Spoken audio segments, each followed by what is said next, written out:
Bueno, muy buenas tardes a todos. Un gusto poder estar esta tarde con ustedes, esta tarde, un día antes del Día del Trabajador. Hoy estamos abriendo un ciclo donde intentamos entender, investigar lo que está sucediendo en un mundo que está siendo complejo, que está siendo desde la mirada productiva tensionado, y creemos que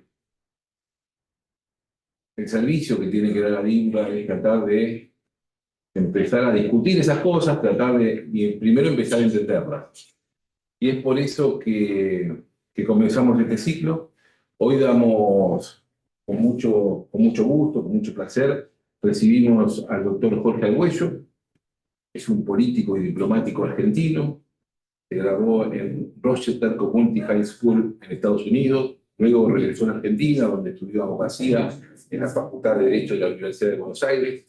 Posteriormente obtuvo una maestría en Administración y Asuntos Públicos de la Universidad de San Andrés. Se desempeñó como representante permanente de la Argentina en las Naciones Unidas entre el 2007 y el 2011, siendo luego designado embajador de Argentina entre los Estados Unidos entre 2011 y 2013, y embajador de Argentina en Portugal entre 2013 y 2015.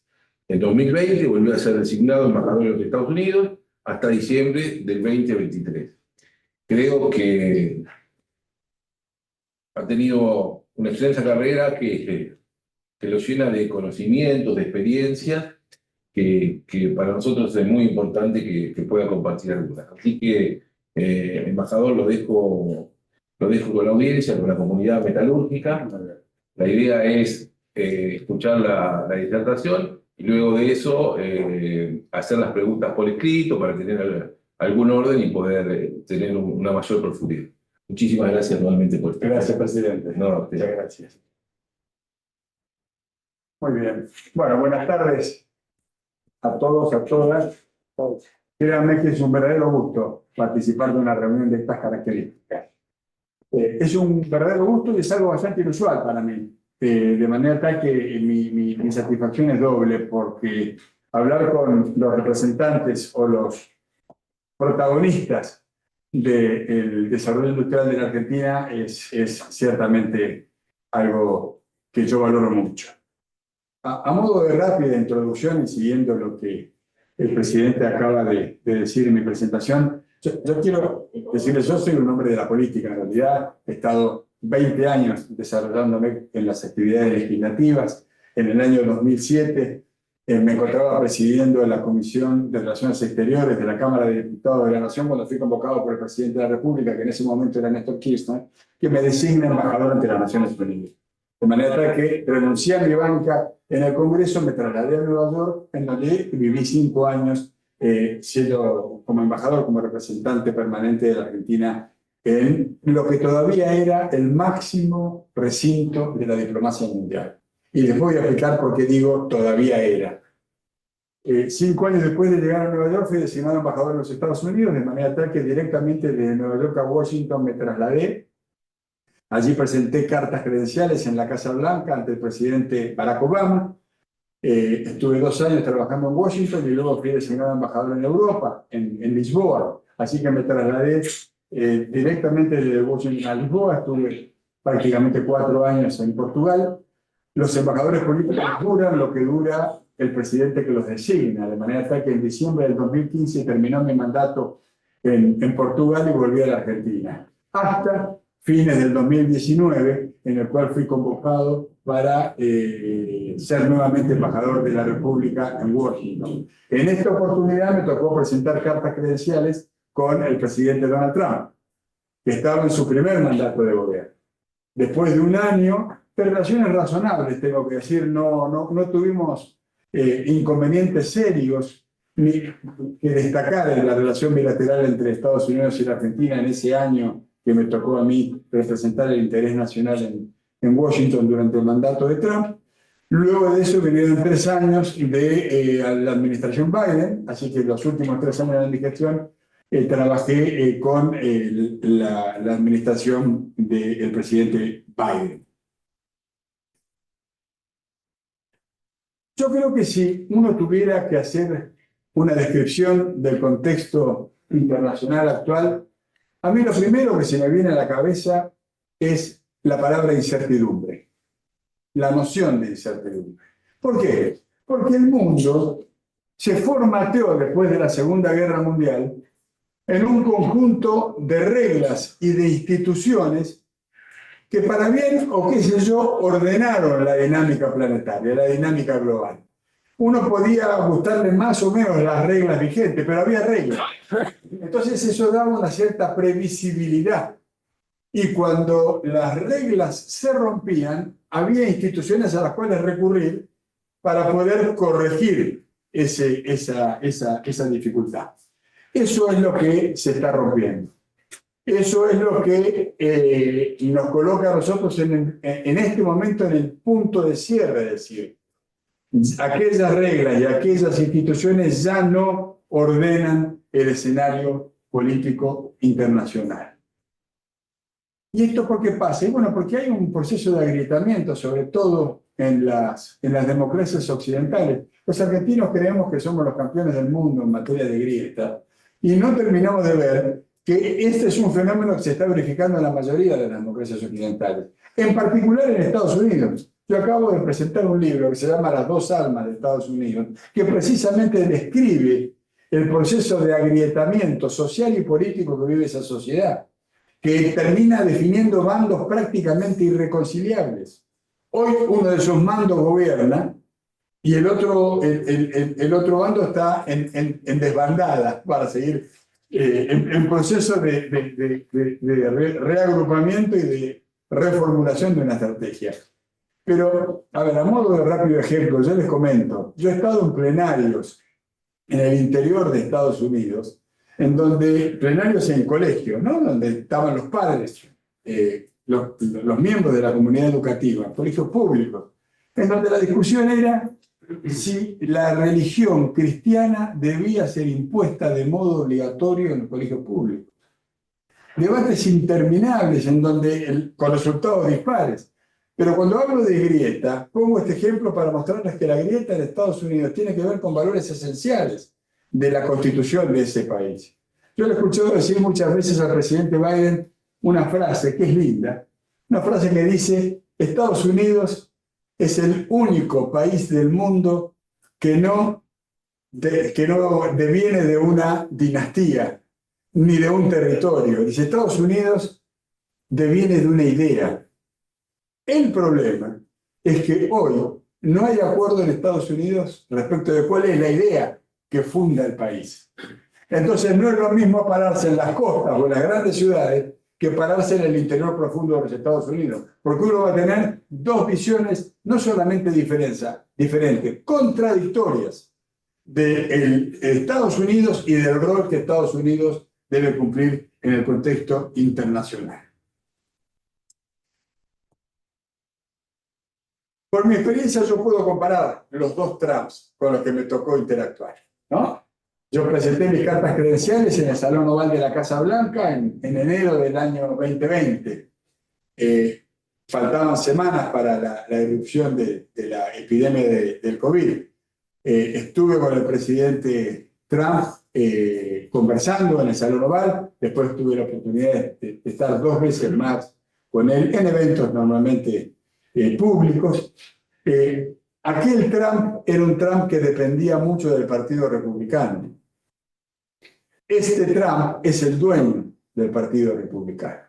Aquel Trump había elegido el Partido Republicano como mecanismo para llegar a la presidencia, pero él históricamente había sido un aportante del Partido Demócrata. Solo que cuando se propone ser candidato a presidente, se pone a pensar cuál de los dos partidos le conviene, le resulta más amigable, y llega a la conclusión que es el Partido Republicano. Entonces se mete en la interna del Partido Republicano y contra todos los pronósticos gana la interna. Y después es el candidato del Partido Republicano y contra todos los pronósticos gana las elecciones generales. Hoy Donald Trump y el movimiento que lo sigue, que es MAGA, el Make America Great Again, son los jefes indiscutidos del Partido Republicano. El Partido Republicano que nosotros conocimos que entre otras cosas impulsaba el libre comercio, está acabado.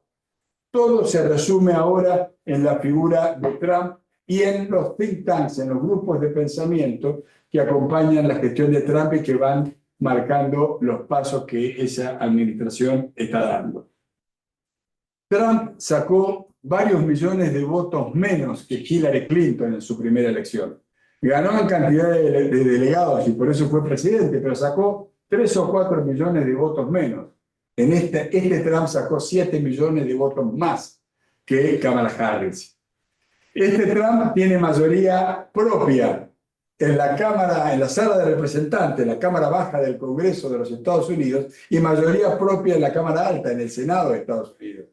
Aquel Trump estaba en minoría en la Sala de Representantes y tenía una mayoría de 1 o 2 senadores en la Cámara de Senadores. Este Trump controla es una palabra desmesurada. Este Trump tiene afinidad con 6 de los 9 miembros de la Corte Suprema de Justicia de la Nación. Están identificados ideológicamente con su corriente. Y eso empieza a notarse en los fallos.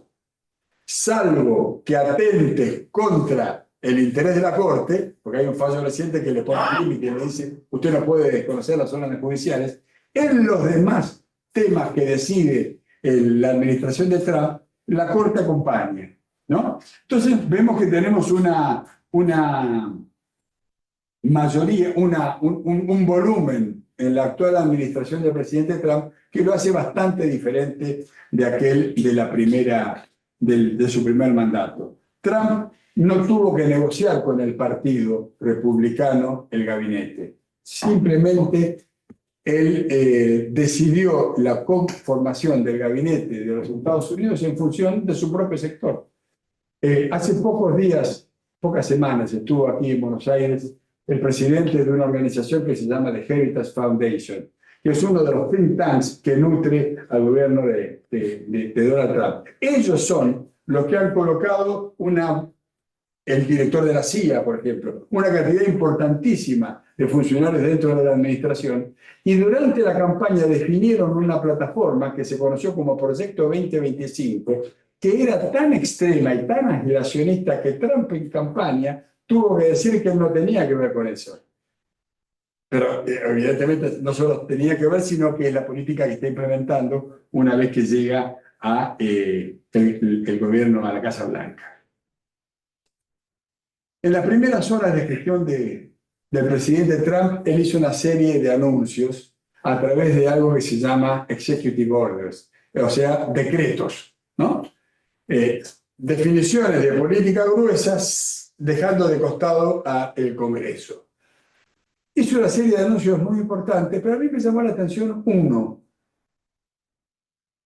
Trump, en una orden ejecutiva, dispone que se le cambie el nombre a una montaña en Alaska, en las primeras horas de su gestión. Yo digo, pero esto, ¿cuál es la lógica? Debe tener una lógica. Claro, lo que Trump hace es volver a ponerle el nombre de McKinley a una montaña que está situada en Alaska.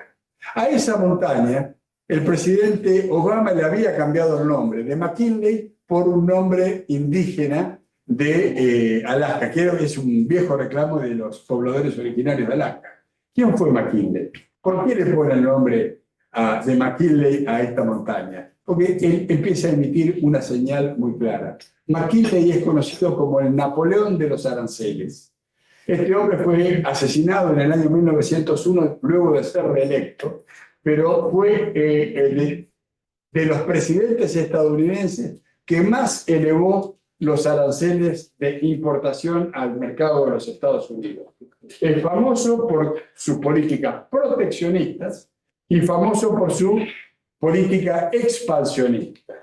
Es el presidente McKinley el que incorpora a Filipinas, el que incorpora a Hawái, el que incorpora a Puerto Rico a Estados Unidos. Entonces, fíjense ustedes cómo este Donald Trump, que levanta el nombre de McKinley, se está convirtiendo en el presidente más proteccionista de la historia de los Estados Unidos, por un lado, y va por Groenlandia, va por Canadá, le cambia el nombre al Golfo de México, va por el Canal de Panamá. Es decir, está de alguna manera siguiendo los pasos del presidente cuyo nombre tiene esta montaña en Alaska. Trump dice dos cosas que a mí me parece que tenemos que tener siempre presente a la hora del análisis. Él dice, después de la guerra, después que ganamos la guerra, Estados Unidos cometió dos errores. Número uno, cerró malos acuerdos comerciales con el resto del mundo en su voluntad de imponer el sistema del libre comercio planetariamente.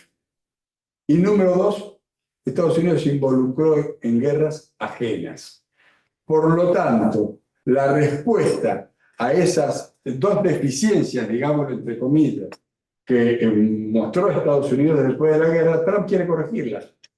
Y entonces se propone claramente corregir los malos acuerdos económicos con el desarrollo de políticas proteccionistas de la producción estadounidense y con la relocalización de las industrias estadounidenses que están diseminadas en todo el planeta. ¿Es posible eso? Y no lo sabemos. Si es posible, es una operación que va a demandar de muchos años, porque el capital estadounidense está instalado, el 85% de los iPhones que se producen en el mundo y que Estados Unidos fundamentalmente consume, el 85% se producen en China. Lo producen capitales estadounidenses en China. Tesla produce en China. Entonces, a mí me parece que estamos en presencia de un presidente que está marcando un rumbo general de hacia dónde quiere llevarnos, porque al ser el presidente más importante del planeta, su capacidad de incidencia sobre el acontecer internacional es evidente. Nos está mostrando hacia dónde quiere llevarnos y no perdamos de vista que Donald Trump es esencialmente un dealer, un negociador. Fíjense ustedes que él arranca imponiendo aranceles. Yo tengo anotado acá uno de los aranceles del primer anuncio. Le pone a China el 34% de aranceles en su primera decisión. 34%. Le pone 26 a la India, 20 a la Unión Europea, 24 a Japón, 41 a las Islas Malvinas, 10% a la mayoría de los países.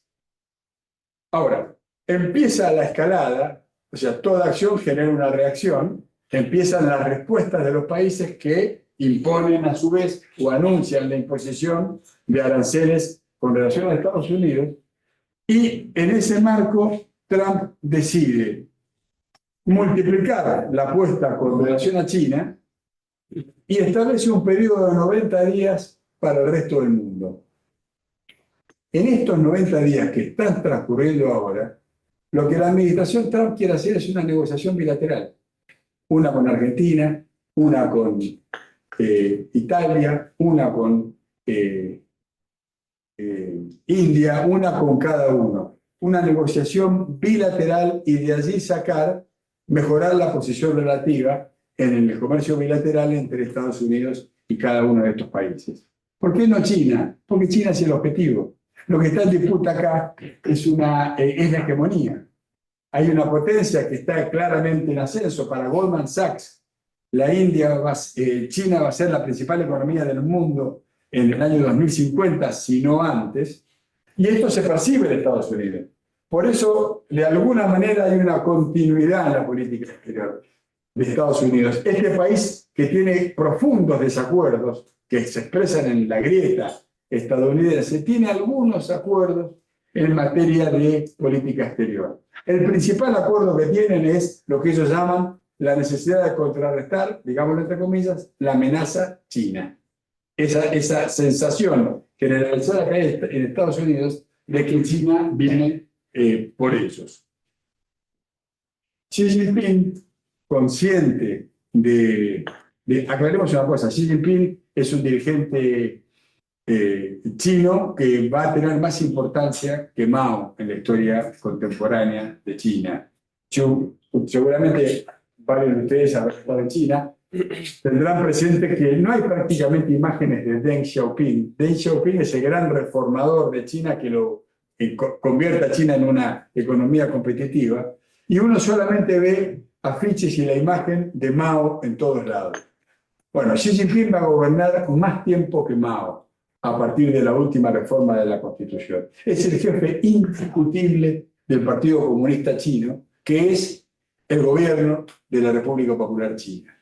Xi Jinping reflexiona, pocos días después de los anuncios del establecimiento de aranceles por parte de la administración Trump, y dice: China tiene 5.000 años de historia y va a tener, y tiene por delante 5.000 años de historia más. Esto que hace Estados Unidos a nosotros no nos hace daño, porque estamos llamados a cumplir con nuestro propio destino. Es decir, la visión de China ha diferido en pocos años. Cuando yo estaba en Washington, destacado como embajador, Trump anunció un 20% de aranceles a China.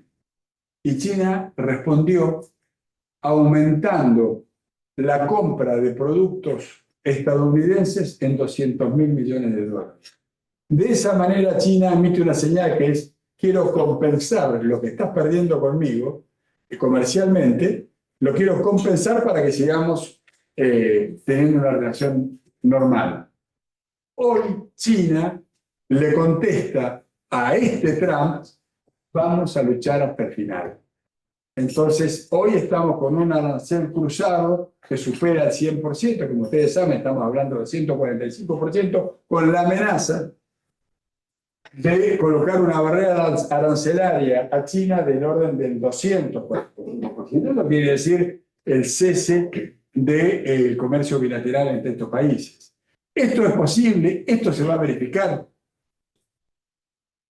Me parece que Trump está generando las condiciones propicias para una negociación en la cual pueda sacar la mejor parte posible. Siempre que hay una negociación, no pasa en la vida privada, pasa en la comunidad, pasa en la política internacional, las partes tienden a darle mayor rigidez a las posiciones iniciales para que una vez que se sientan en la mesa buscan puntos de acuerdo. Ahora, hay que agregarle a esto el hecho de que no es una negociación común para Estados Unidos. Está negociando con la potencia que en principio lo va a reemplazar en su condición de primera potencia mundial. Así que todo esto es lo que determina esta sensación de incertidumbre de la cual les hablaba al comienzo. Nadie puede predecir cómo va a ser el sistema internacional dentro de pocos años, ¿no? Yo les decía, entre el 2007 y el 2011 yo me desempeñé en Naciones Unidas. Todavía la Asamblea General tomaba decisiones importantes, todavía el Consejo de Seguridad, como ustedes saben, el Consejo de Seguridad de Naciones Unidas es el órgano competente para atender todas las amenazas a la paz y la seguridad internacionales. Hoy, si hay algún jugador ausente en la guerra entre Rusia y Ucrania o en la situación bélica en la Franja de Gaza, es el Consejo de Seguridad de Naciones Unidas, porque hay un evidente declino de las instituciones generadas en la posguerra, así como de las normas generadas en la posguerra. Hoy China produce el 35% de los bienes que se comercian en el mundo.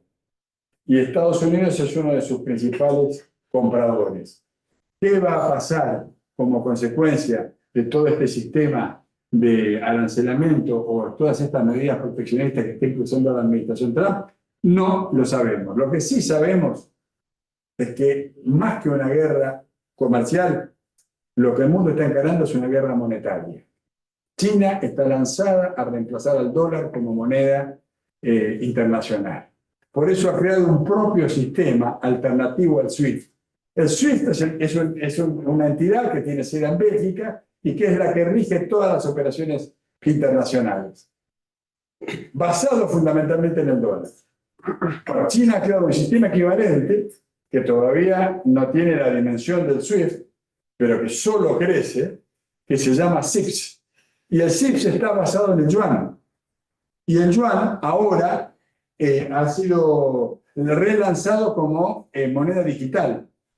Entonces, en el fondo, lo que nosotros estamos viendo, como parte de la disputa por la hegemonía planetaria, es una disputa en el terreno monetario. Por eso, cuando Trump asume, una de sus primeras declaraciones está orientada a los BRICS. Como ustedes saben, los BRICS está conformado por Brasil, China, India, Sudáfrica, Rusia. Y les dice, en la medida en que ustedes quieran debilitar al dólar, yo les voy a levantar 100% los aranceles de importación a sus economías. ¿Por qué? Porque él está visualizando claramente que en el fondo la guerra que viene es la guerra por la moneda que domina las transacciones internacionales. Vean, hay una frase que yo se la escuché decir en una cumbre del G20 a Lula. Lula dijo en una mesa como esta, ¿no? Estaban los 20 jefes de Estado, yo fui Sherpa de la Argentina, Sherpa quiere decir el encargado del G20 de parte de Argentina durante los últimos 4 años de mi gestión. En una mesa como esta, Lula dijo, yo no puedo entender, adelante del presidente de los Estados Unidos, y todas las noches me pregunto, ¿por qué mi país tiene que comerciar en dólares cuando estoy comerciando con países que no tienen dólares como no los tenemos nosotros, como moneda nacional, ¿no? Bueno, esa amenaza, que está dilatada, está demorada de parte de los BRICS, está siendo canalizada claramente hoy por China, que apunta a reemplazar al dólar como moneda de intercambio. Yo diría, para redondear ahora y poder pasar a trabajar sobre los comentarios que ustedes tengan o las preguntas que tengan, que el arancel básico recíproco que anunció Trump al comienzo de su gestión no es un arancel básico recíproco, claramente, es un arancel básico generalizado. La inmensa mayoría de los países se le puso un 10% y al resto de los países se le fue aumentando según el país de que se trata. Si fuera recíproco, tendría que haberse sentado con cada uno de los países y revisar producto por producto y compensar en el marco de un acuerdo recíproco. Esto fue un acuerdo generalizado. Estados Unidos está tratando de corregir su déficit y está recurriendo a la política comercial como respuesta a esta situación. Yo pararía acá, en todo caso, si ustedes están de acuerdo, y podemos trabajar un poquito sobre los temas que ustedes quieran. Agregaría una cosa.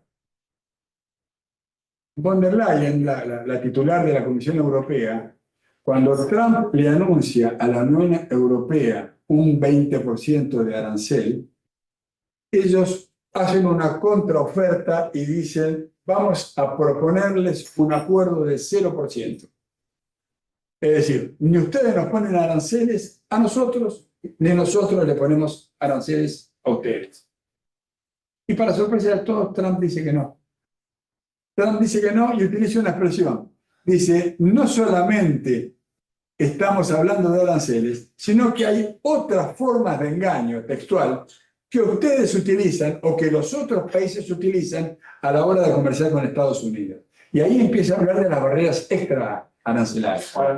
Ahí pasa, para arancelarias. Ahí pasa a hablar del IVA. Ustedes saben que en Europa, según el país de que se trata, el IVA va del 15 al 27%. Pasa a hablar de la manipulación de divisas, pasa a hablar de las subvenciones estatales, pasa a hablar del robo de la propiedad intelectual, pasa a hablar de las leyes laborales. Y dice, todo esto es lo que nosotros tenemos que negociar y no solamente el monto del arancel.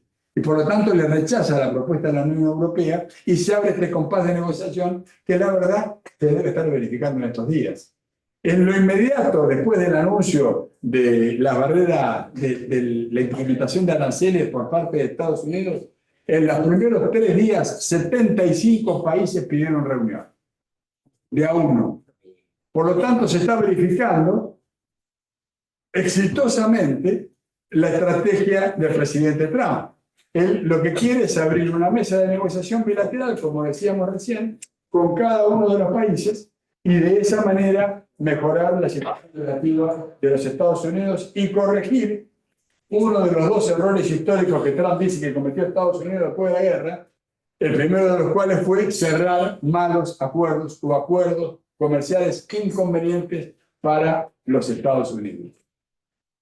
No sabemos cómo le va a ir con esto. Lo que sí sabemos es que no le está yendo bien con el otro desafío, que era retirar a Estados Unidos de la guerra. Él había prometido terminar con la guerra consecuencia de la invasión rusa a Ucrania en 24 horas, y se la están haciendo un poquito difícil, de la misma manera que no consigue entrarle al Medio Oriente y no ha tenido incidencia sobre otros conflictos bélicos que se están verificando en el mundo. Por lo tanto, este es un juego de final abierto. Y por esa razón vuelvo a la primera palabra que utilicé al comienzo de mis palabras, que es la noción de incertidumbre. Punto.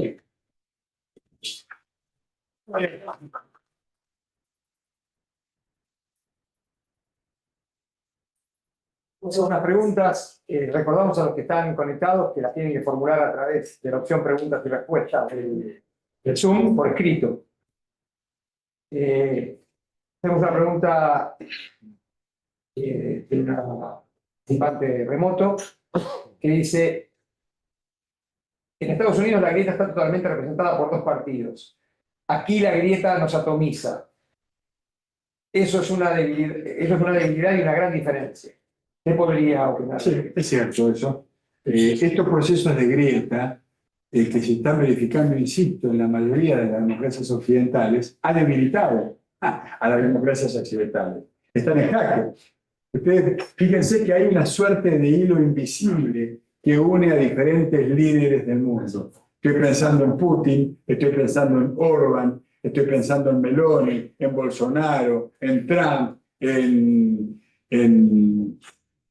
Alternativa para Alemania, que es un partido neonazi nuevo que solo crece en las elecciones, en Javier Milei. Son personas o líderes que tienen políticas muy diferentes entre sí.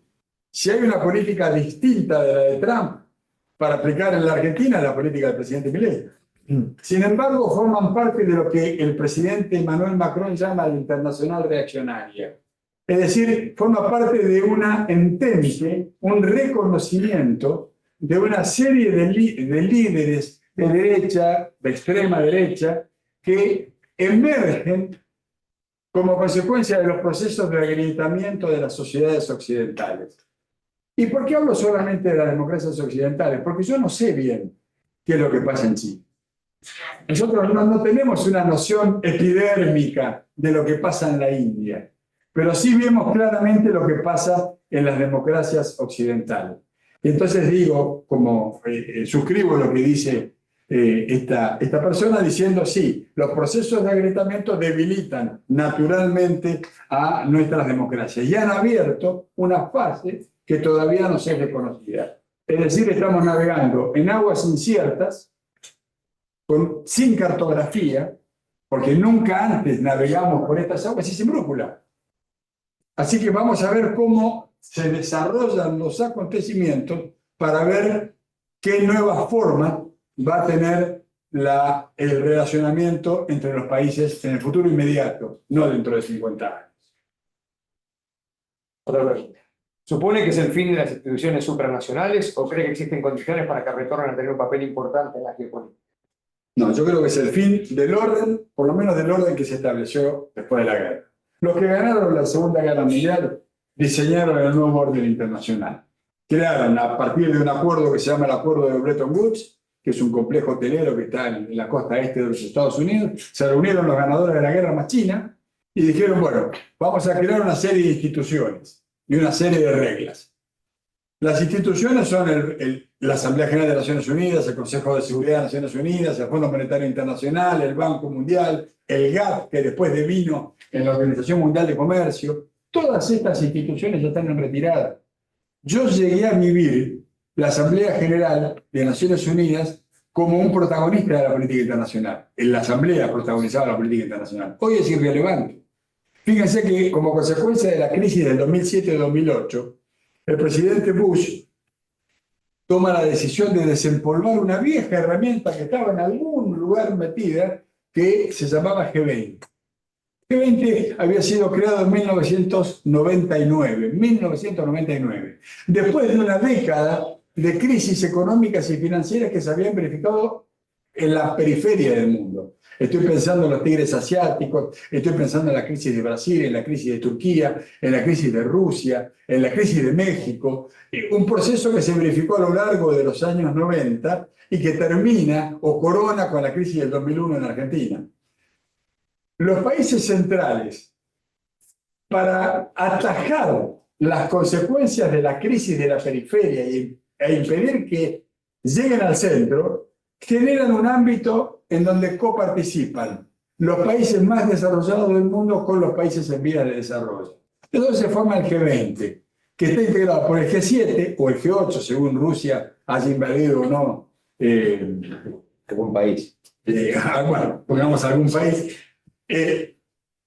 y suman a los países que habían sido productores de la crisis durante la década del 90. Por eso el año 99 marca el nacimiento del G20. Ahora, ese G20 estaba pensado para ministros de Economía y de Finanzas y para presidentes o gobernadores de bancos centrales. Nada más. Cuando viene la crisis del 2007-2008, yo integraba un grupo, era una mesa un poco más chica que esta, que Ban Ki-moon, el coreano que era el secretario general de la organización, nos juntaba cada 15 días. Éramos tipos de distintas regiones del mundo, para tomar un café, cambiar figuritas, analizar lo que estaba pasando. Cuando viene la crisis, nos convoca Ban Ki-moon y nos dice: el presidente Bush, por George W. Bush, ha anunciado que va a convocar a una cumbre de líderes del G20 en Washington. No de ministros, de presidentes y jefes de Estado, en Washington. Y eso atenta claramente contra nosotros.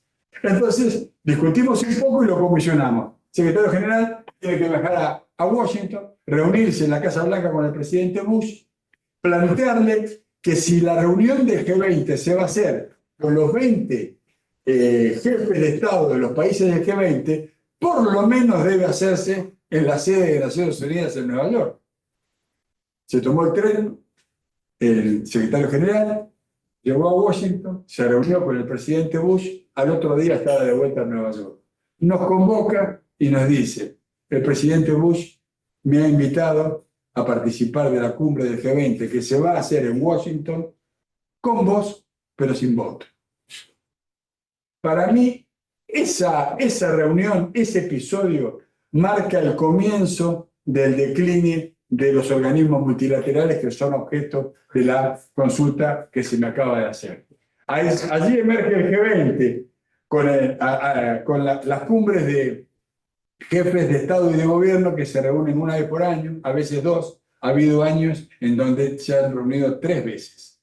Pero esa ha pasado a ser la reunión más importante del mundo porque tuvo una incidencia cierta en la salida de la crisis del 2007-2008.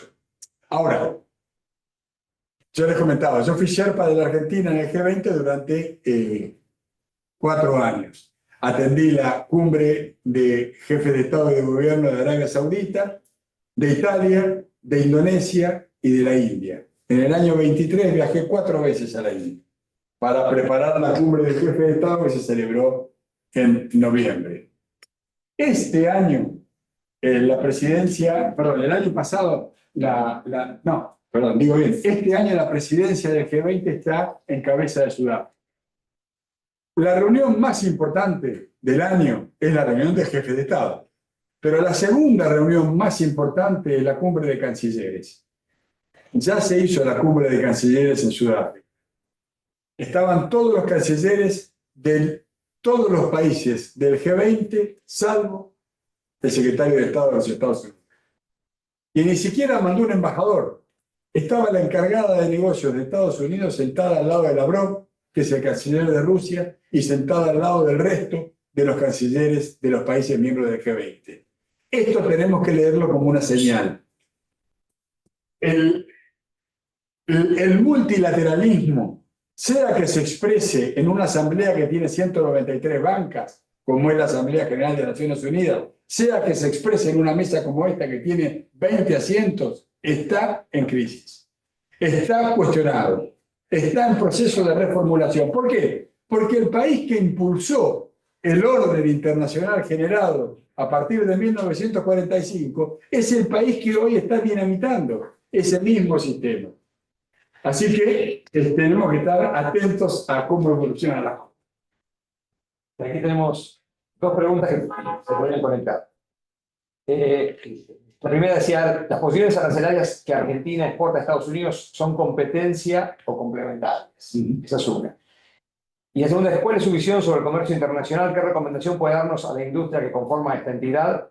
¿Para qué nos tendríamos que preparar para un posible mercado mundial o mercado regional? Bueno, sabido es que la economía argentina es competitiva en Estados Unidos. Así como fue en su momento complementaria con Inglaterra, es hoy complementaria con China, no con Estados Unidos. Ahora, nuestro gobierno, el gobierno del presidente Milei, ha decidido y ha definido el alineamiento automático de la Argentina hacia Estados Unidos.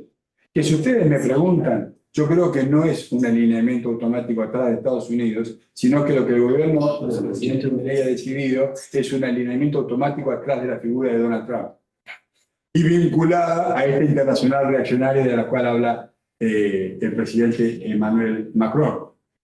Entonces, a nosotros nos cupieron las generales de la ley. La tasa arancelaria impuesta para la Argentina es del 10%.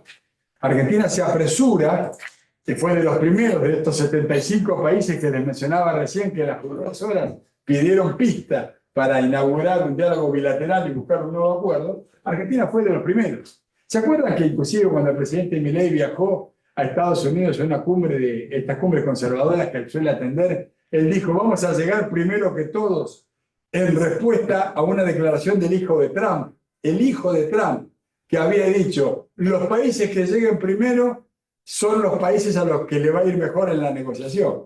Bueno, Argentina fue de los primeros países que llegó.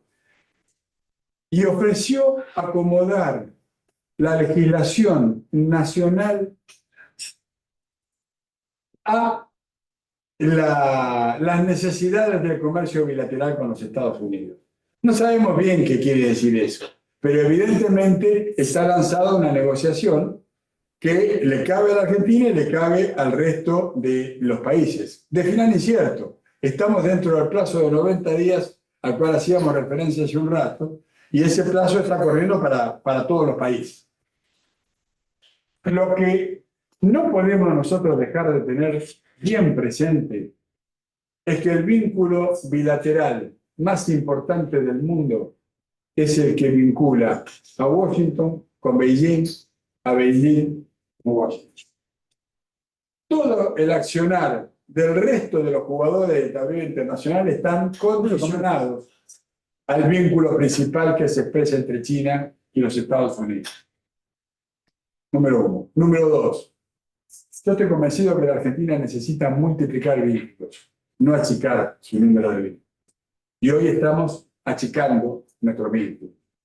Estamos generando las condiciones para la potenciación eventual del comercio con los Estados Unidos. Pero somos competitivos con el mercado estadounidense. Entonces nosotros necesitamos buscar incansablemente nuevas alternativas para la colocación de nuestros productos. Y aquí el Estado tiene necesariamente un rol que jugar. Porque el Estado en Estados Unidos es el que está promoviendo la relocalización de las empresas estadounidenses que están en el exterior. Porque en un mundo que se presenta como el que se está presentando, el Estado tiene un rol que jugar. Y ese rol tiene que ver con la defensa y promoción de la producción nacional. Necesariamente tiene que ver con eso. Vean, yo lamento mucho la decisión tomada por el gobierno de haber salido o haber desechado la posibilidad de incorporarnos a los BRICS. No porque los BRICS nos fueran a salvar económicamente, porque la verdad es que nuestro principal socio comercial es Brasil, la B de BRICS. Nuestro segundo socio comercial es China, la C de BRICS. Nuestro quinto socio comercial, que en cualquier momento va a ser el cuarto, es India, la I de BRICS. O sea, nosotros tenemos aceitado comercio bilateral con los países del BRICS. Pero pertenecer a ese otro club nos hubiera dado la posibilidad de generar un poquito más de necesidad de nosotros. Uno trabaja para hacerse necesario. Porque si uno no es necesario, ¿para qué lo van a buscar? Y como estamos hablando de un mundo transaccional en donde lo que viene es la multiplicación de las negociaciones bilaterales, yo creo que fue un error entonces abandonar ese foro, ese espacio, el espacio de los BRICS. Y así como les decía que el principal vínculo bilateral es entre Estados Unidos y China, también digo que el destino de la Argentina es demasiado incierto si solo apostamos a la colocación de la producción primaria, de los recursos naturales de Argentina. Porque si dependemos del valor de la soja, algunos años nos va a ir bien y otros años nos va a ir muy mal, porque nuestra economía entera va a depender del precio internacional de la commodity de que se trata.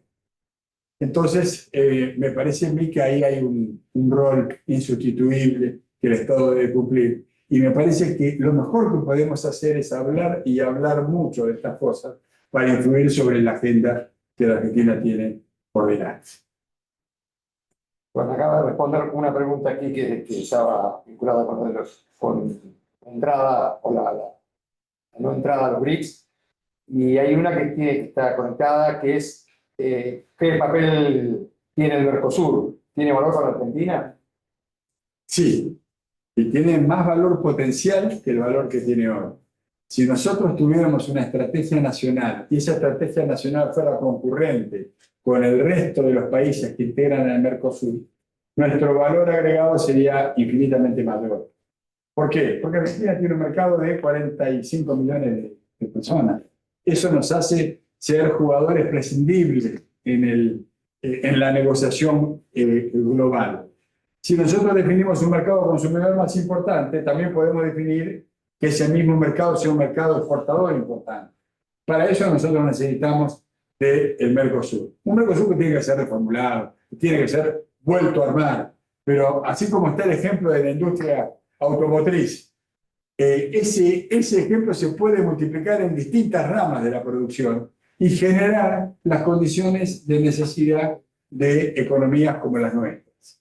Ahora, ¿por qué digo potencialmente importante para la Argentina? Porque la verdad es que nuestros presidentes no se hablan.